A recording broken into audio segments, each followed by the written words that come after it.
En septiembre de 1985 hubo una riña en una fonda llamada el Guaso Punk de Maipú.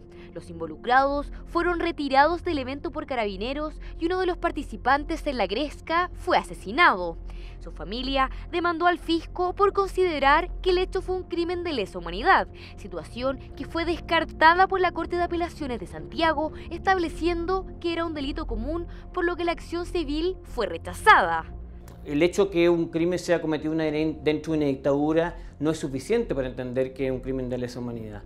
El crimen de lesa humanidad se trata de un crimen muy serio, por ejemplo un homicidio, como en este caso, pero tiene que reunirse otro tipo de circunstancias. Lo que entendió acá el tribunal al rechazar esta demanda en contra del fisco fue que aquí no estábamos frente a ese ataque generalizado, sistemático contra un sector de la población, si bien se entiende que eso sí ocurrió en la dictadura militar.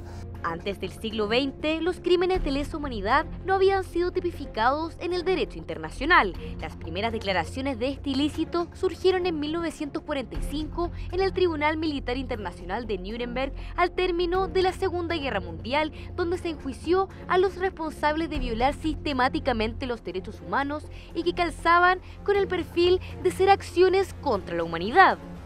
Entonces es un concepto que surge a propósito de la Segunda Guerra Mundial y que desde entonces ha tenido un desarrollo muy importante, en particular después de la Guerra Fría, con los estatutos de los tribunales especiales para la ex Yugoslavia, para Ruanda, y también desde el año 98 con el Estatuto de Roma de la Corte Penal Internacional. Recién en 1998, a través del artículo 7 del Estatuto de Roma de la Corte Penal Internacional, esta práctica fue definida como ataques generalizados o sistemáticos contra una población civil y con conocimiento de dicho ataque, siendo adoptada por todos los países miembros de la Organización de Naciones Unidas.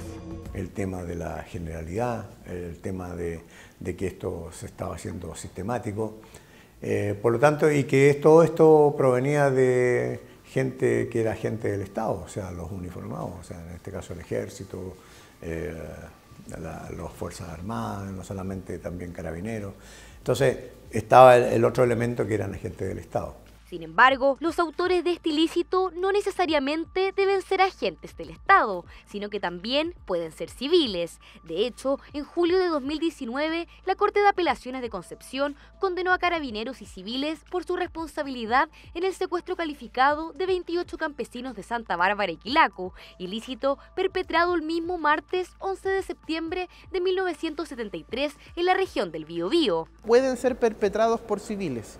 Ahora, en el caso de los crímenes de lesa humanidad, lo probable es que la estructura que puede cometer este ataque general o sistemático contra una población civil de acuerdo a una política, por regla general han sido los estados. Pensemos la Alemania nazi, los países del bloque comunista, pensemos también las dictaduras militares latinoamericanas.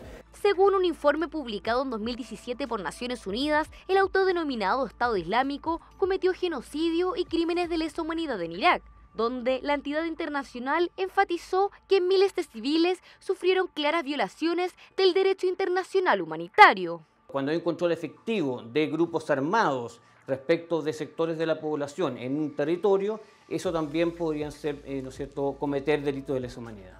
El Estatuto de Roma de la Corte Penal Internacional califica como crímenes de lesa humanidad el homicidio, exterminio, esclavitud, traslado forzoso de población, encarcelamiento u otra privación grave de libertad, tortura, violación, esclavitud sexual, prostitución o embarazo forzado, persecución de un grupo por motivos políticos, culturales, religiosos, entre otros, desaparición forzada, apartheid y otros actos inhumanos de carácter similar. Ya comenzaron a figurar estos delitos como el secuestro, el homicidio, la tortura, las inhumaciones, las exhumaciones ilegales. Todos ya comenzaron a tener una connotación distinta con penas altas, digamos, porque, por ejemplo, tenemos el caso de un homicidio que comienza con una pena de 10 años y un día en adelante. En el año 2009, tras una moción parlamentaria, se creó la Ley 20.357, la que tipifica crímenes de lesa humanidad y genocidio y crímenes y delitos de guerra. La pena puede variar dependiendo del delito, pero en el caso de dar muerte a una gran cantidad de personas, puede llegar a presidio perpetuo calificado.